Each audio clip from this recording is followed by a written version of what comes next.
Hormuz প্রণালী দিয়ে নিরাপদ জাহাজ চলাচল নিশ্চিতে যুক্তরাষ্ট্রের সঙ্গে হটলাইন নেটওয়ার্ক স্থাপনে সম্মত হয়েছে ইরান। এছাড়া পরমাণু ইস্যুতেও ইতিবাচক সাড়া দিয়েছে দেশটি।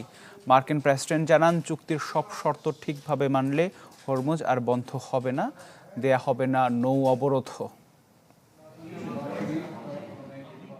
ইরান যুক্তরাষ্ট্রের আলোচনায় অগ্রগতিতে কিছুটা স্বস্তির হাওয়া বইছে বিশ্ব রাজনীতিতে। স্থায়ী চুক্তিতে পৌঁছানোর রোডম্যাপ তৈরিতে সম্মত হয়েছে তেহরান ওয়াশিংটন। আগামী 2 মাসে চলবে বাকি কারিগরি আলোচনা। শান্তি চুক্তির আওতায় খুলেছে হরমুজ প্রণালী। বৈশ্বিক বাণিজ্য জলপথটি দিয়ে নিরাপদ জাহাজ চলাচল নিশ্চিতে যুক্তরাষ্ট্রের সঙ্গে একটি টেলিফোন হটলাইন নেটওয়ার্ক স্থাপনে সম্মতি দিয়েছে ইরান। এছাড়া পরমাণু ইস্যুতেও ইতিবাচক সাড়া দিয়েছে দেশটি।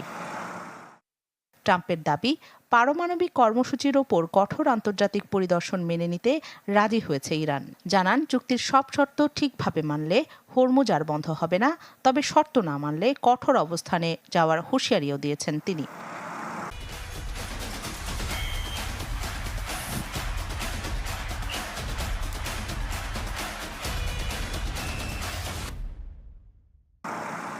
এদিকে জ্বালানি নিষেধাজ্ঞা প্রত্যাহারের পর ইরানকে ছেড়ে দেওয়া অর্থ সরাসরি দেশটির হাতে যাবে না।